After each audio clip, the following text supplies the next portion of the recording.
नमस्कार बच्चों, स्वागत है आप सभी का बेसिक शिक्षा के इस ऑनलाइन लर्निंग प्लेटफॉर्म पे। तो जुड़ गए आज हम लोग फिर से, और आज हम लोग डिस्कस करने वाले हैं कि स्ट्रैटेजी आपका क्या होना चाहिए। बहुत ही फाइनल मोमेंट पे है हम लोग एक्चुअली। अब कैसे पढ़ेंगे, ठीक है, क्या मार्किंग स्कीम होता है, क्या एग्जाम का मोड होता है, वो सब डिस्कस करेंगे। और बेसिकली हम लोग केमिस्ट्री के बारे में जानने वाले हैं कि क्या आपका स्ट्रैटेजी होना चाहिए, केमिस्ट्री आपको कैसे पढ़ना है, इस चीज़ के बारे में हम लोग डिस्कस करेंगे।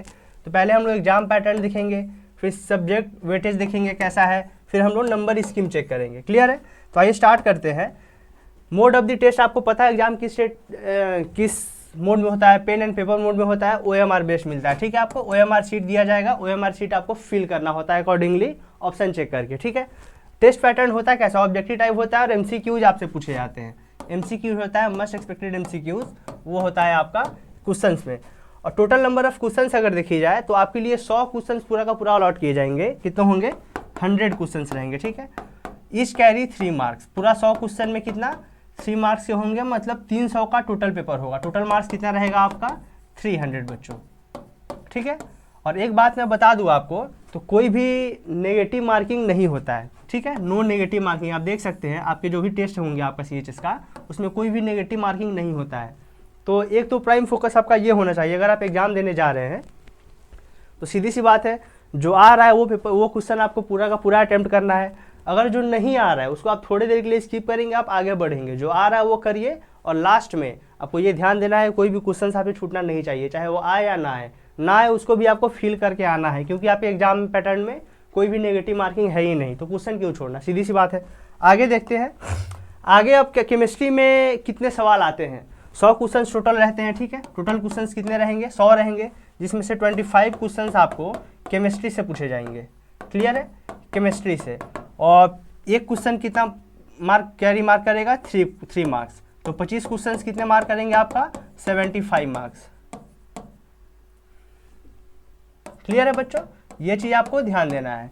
25 क्वेश्चन आपके केमिस्ट्री से पूछे जाएंगे, जहां से पर क्वेश्चन आपका कितना रहेगा? 3 मार्क का रहेगा, और कोई भी नेगेटिव मार्किंग इसकी आपको नहीं है, ये आपको बता दिया गया है। आगे देखते हैं, अब स्ट्रैटेजी क्या होना चाहिए आपका CHS एग्जाम क्रैक करने के लिए। क्या क्या स्ट्रैटेजी, कैसे आप फॉलो करेंगे, कैसे पढ़ेंगे, आपका स्टडी प्लान क्या होना चाहिए, उसके बारे में हम लोग एक्चुअली चर्चा करने वाले हैं। ठीक है, तो देखते हैं। एग्जाम पैटर्न तो हम लोग समझ गए, ऑब्जेक्टिव टाइप होता है, MCQs होता है, कोई नेगेटिव मार्किंग वगैरह नहीं है, ये सब समझ गए। सिलेबस आपको प्लानर प्रोवाइड किया गया होगा, या आपके पास होगा जब भी पढ़ रहे हैं बच्चे। स्टडी का सिलेबस तो पूरा आपको पता होगा, फिजिक्स केमिस्ट्री मैथ का क्या है नहीं है, तो वो आपको रिवाइज करना है। सिलेबस क्या है, वेटेज वाइज कैसा है नहीं है, ये चीज़ आपको रिव्यू करना पड़ेगा। ठीक है, उस हिसाब से हम लोग देखेंगे फिर आगे। चलिए आगे बढ़ते हैं। दूसरा है आपका create a study plan. Study plan आपको खुद से बनाना है। कैसा? Daily schedule. डेली आपको ये रखना है कि मुझे इतना टॉपिक चाहे इतना कंसेप्ट मुझे कवर करना है। कंसिस्टेंट रहना है कि मुझे डेली इतना घंटा में इतना कवर मुझे करना है। ठीक है, चलिए टाइम का तो बात नहीं करूँ, मैं टॉपिक ही बोलूँ कि आप इतना कन्फाइन रहिए, मुझे इतना टॉपिक एक दिन में कवर करना है, चाहे वो 4 घंटे में हो चाहे 2 घंटे में हो। रोज पढ़ना है, कंसिस्टेंट रहना है। ये नहीं कि आज मैंने 3 घंटा पढ़ लिया, कल के बदले भी हो गए तो कल नहीं पढ़ूंगा, ये चीज़ नहीं करना। आपको एकदम कंसिस्टेंट रहना है, रोज पढ़ना है। और वीकली गोल्स, आपको ये टारगेट होना चाहिए, अगर मैं डेली इतना करता हूँ तो हफ्ता में मेरा इतना टारगेट सेट रहना चाहिए और इतना कंप्लीट हो जाना चाहिए। ठीक है, वीकली गोल आपको ध्यान देना है कि साप्ताहिक में कितना कवर कर रहा हूँ, इतना मुझे करना है डेली, मुझे शेड्यूल बना के, और हफ्ता में आपको उतना कवर करना है एनी टाइम। और तीसरा बात करूँ मैं रिवीजन टाइम का, तो ये सबसे मस्ट इंपॉर्टेंट है। रिवीजन बहुत मस्ट इंपॉर्टेंट है। बच्चे एक्चुअली मिस्टेक करते कहाँ है, एकदम एंड मोमेंट पे आके, फाइनल आवर में आके इस मिस्टेक ये करते हैं। मान लीजिए मैंने कि 5 टॉपिक मैंने कवर कर चुका है, 5 चैप्टर मैंने पढ़ लिया केमिस्ट्री का।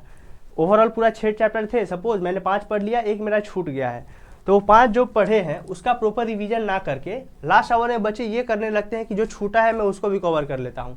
जो छूटा है उसको कवर करने के चक्कर में जो 5 टॉपिक आपने पहले से अच्छे से पढ़ के रखा था उसका प्रॉपर रिवीजन आप नहीं कर पाए। तो ये मिस्टेक आपको नहीं करना है। पहला ये रहेगा आपका स्ट्रैटेजी कि आपने जो 5 चैप्टर पहले पढ़ा था उसका प्रॉपर रिवीजन करिए। वो करने के बाद अगर टाइम मिलता है तो छठे पे ध्यान देंगे, अगर नहीं मिलता है तो कोई बात नहीं, एक चैप्टर आप स्किप कर सकते हैं, कोई बड़ी बात नहीं है। एंड मोमेंट पे आपको आके ये मिस्टेक नहीं दोहराना है, तो आप सैटर हो जाते हैं एक्चुअली। ज़्यादा लोड पड़ेगा, जो पढ़े हैं वो छूट जाएगा, जो नहीं पढ़े उसको कवर करने लगेंगे तो आप बिखरने लगेंगे। तो ये काम आपको, ये मिस्टेक आपको रिपीट नहीं करना है। आगे देखते हैं, gather study material. Text book कौन सा यूज करेंगे? सबसे बेस्ट एनसीईआरटी, मैं टिल द फर्स्ट डे कह रहा हूँ कि सब जितने भी सवाल आपको उससे पूछे जाएंगे एग्जाम में सारे के सारे एनसीईआरटी से होंगे। और एक होता है कि एनसीईआरटी का एग्जाम्पलर बच्चे यूज़ करते हैं, ये बहुत अच्छा बुक है, एग्जाम्पलर ऑलमोस्ट सबको यूज़ करना चाहिए, लेकिन अब उतना टाइम है नहीं। जो बच्चे एग्जाम्पलर बना चुके हैं उसको रिवीजन करें, जो बच्चे छोड़ दिए हैं तो कोई बात नहीं, आप सीधा सीधा एनसीईआरटी पे फोकस करेंगे, ठीक है। एनसीईआरटी का जो कोर बुक है आपको वो आपको देखना है, क्वेश्चंस आपका डायरेक्टली और इनडायरेक्टली वहीं से आएंगे, उससे बाहर नहीं रहेंगे। दूसरा क्या होगा, अब पीवाईक्यू गैदर करिए, प्रीवियस ईयर क्वेश्चन जो भी है आपके पास 2015 से लेके या पहले से लेके आगे तक जितना पीवाईक्यू कर सकते हैं उतना पीवाईक्यू देखिए। पीवाईक्यू देखने से आपको पता चलता है कि एग्जाम का क्वेश्चन का वेटेज कैसा है, किस तरह का क्वेश्चन पूछे जा रहे हैं, कितने चैप्टर से कितने क्वेश्चन आ रहे हैं। सपोज मैं बात कर दूँ अगर किसी कार्बन एनालिसिस कंपाउंड का, तो आप देखिए इस ईयर में इस चैप्टर से कितने क्वेश्चंस पूछे गए हैं, तो आपका वेटेज पता चलता है। तो पीवाईक्यू आप अच्छे से देखेंगे। खैर हम लोग जब ट्रेंड एनालिसिस देखेंगे तो पता चल जाएगा कि किस ईयर में कितना क्वेश्चन पूछा गया है। फिर भी पीवाईक्यू पे प्राइम फोकस देना है और एनसीईआरटी बुक आपको मस्टली पढ़ना है, ठीक है। आगे देखते हैं स्टडी टेक्निक्स क्या क्या होना चाहिए। आपका एक्टिव लर्निंग, एक्टिव लर्निंग कहने का मतलब होता है कि जो भी आप पढ़ रहे हैं वो आपको याद होना चाहिए, जो भी आप पढ़ रहे हो वो आपको याद होना चाहिए। ये नहीं कि आज पढ़ा कल भूल गया, ऐसा नहीं। जो भी पढ़ रहे हैं आपको एकदम क्रिस्टल क्लियर मुंह पे होना चाहिए, कोई पूछे आप सीधा सीधा बता दे। ऐसा नहीं पढ़ना है कि अभी पढ़ा कल भूल गया, कल का नया टॉपिक पढ़ा पीछे वाला भूल गया, ये चीज़ नहीं होना चाहिए। प्रॉपर रिवीजन डेली, जो आप कल पढ़े तो आज आप रिवीजन करके तब आगे नेक्स्ट टॉपिक पे बढ़ेंगे, ये चीज़ आपको ध्यान देना है। अगला है नोट्स, एकदम प्रिसाइज नोट्स आपको बनाना है कि जितना जरूरी है क्विक रिवीजन के लिए, शॉर्ट नोट्स टाइप कि 3-4 पन्ना का हो, 60 पलटे मुझे मेरा पूरा कंसेप्ट एक बार रिवाइज हो गया, चाहे वो एमसीक्यू का कंसेप्ट हो, चाहे वो आपका फॉर्मूला रिवीजन हो, कुछ भी हो, आपको रिवीजन प्रॉपर करना है, शॉर्ट नोट्स बनाना है। एक होता है माइंड मैप। माइंड मैप कहने का मतलब क्या होता है, जैसे कुछ टॉपिक्स क्या होते हैं, को रिलेटेड होते हैं, इंटर रिलेटेड होते हैं एक दूसरे से। अगर एक टॉपिक पढ़ के आप दूसरों को रिलेट कर पा रहे हैं तो उतना उस पर टाइम खपत नहीं करना है कि पता चला 5 दिन में इस टॉपिक पे लगा दिया, 5 दिन में इस टॉपिक पे लगा दिया, ये काम नहीं। अगर 5 दिन में आप दोनों कर सकते हैं तो करिए।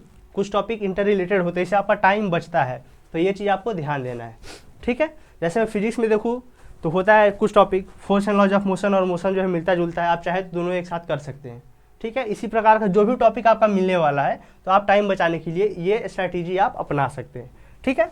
आगे देखते हैं, आगे प्रैक्टिस रेगुलरली। मॉक टेस्ट आपको एकदम देना है। मॉक टेस्ट देने से आपको क्या पता चलता है, जैसे कि मैंने बताया 3 घंटे में आपको 100 क्वेश्चन अटेम्प्ट करके आना है। तो मॉक टेस्ट जब आप देंगे तो 3 घंटे में आप पूरा 100 क्वेश्चन कर पा रहे कि नहीं कर पा रहे, ये आपको पता चलेगा, पहला बात। दूसरा बात, मॉक टेस्ट के जो भी क्वेश्चन होते हैं सारे के सारे एग्जाम ओरिएंटेड होते हैं, थोड़ा 19-20, लेकिन आपको पैटर्न पता चल जाएगा, वेटेज पता चल जाएगा, किस टॉपिक का कितना है, किस चैप्टर का कैसा वेटेज है, कितने क्वेश्चन मुझसे पूछे गए हैं। तीसरा बात, सपोज मान लीजिए आप 3 घंटे में 100 क्वेश्चन ना करके 70 ही क्वेश्चन कर पाए, तो 30 क्वेश्चन आपका क्यों छूटा, आपका स्पीड एक्यूरेसी सब बढ़ेगा कि फिर से मॉक टेस्ट देंगे, आगे से मेरा ये नहीं छूटना चाहिए। जैसे कि आपको बताया गया है कोई नेगेटिव मार्किंग स्कीम नहीं है आप में, तो क्यों 30 क्वेश्चन छोड़ना, ये चीज़ आपको पता चलता है। तो मॉक टेस्ट आपको देना बहुत जरूरी है, मस्ट इंपॉर्टेंट है।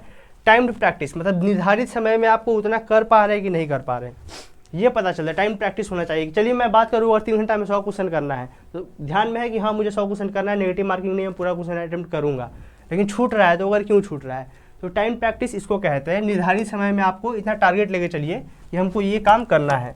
अगला है रिव्यू मिस्टेक्स, जो भी आपने गलतियाँ करी हैं। सपोज टेस्ट देने में मैंने 3 घंटे में 70 ही क्वेश्चन कर पाया, तो 30 क्वेश्चन छूटा, क्यों छूटा, उसको सुधारना है, ठीक है। मिस्टेक्स देखिए और मिस्टेक्स को सुधारिए। रिवीजन टाइम करते वक्त जो भी आपने पहले पढ़ा उसको प्रॉपर रिवीजन करेंगे, आगे का टॉपिक नहीं पढ़ेंगे जो छूट गया उसको जाने दीजिए, ये सब मिस्टेक आप नहीं दोहराएंगे। जो भी आपका वीक एरियाज है, जो भी आपको टफ लगता है, एक्चुअली बच्चों को कुछ टॉपिक ऐसे जो समझ में नहीं आते या दिक्कत है, तो वहाँ अगर आप पढ़ चुके हो उसको तो प्राइम फोकस वहाँ पे देंगे, जो दिक्कत है उसको आप सॉल्व करिए पहले, सीधी सी बात है, ठीक है।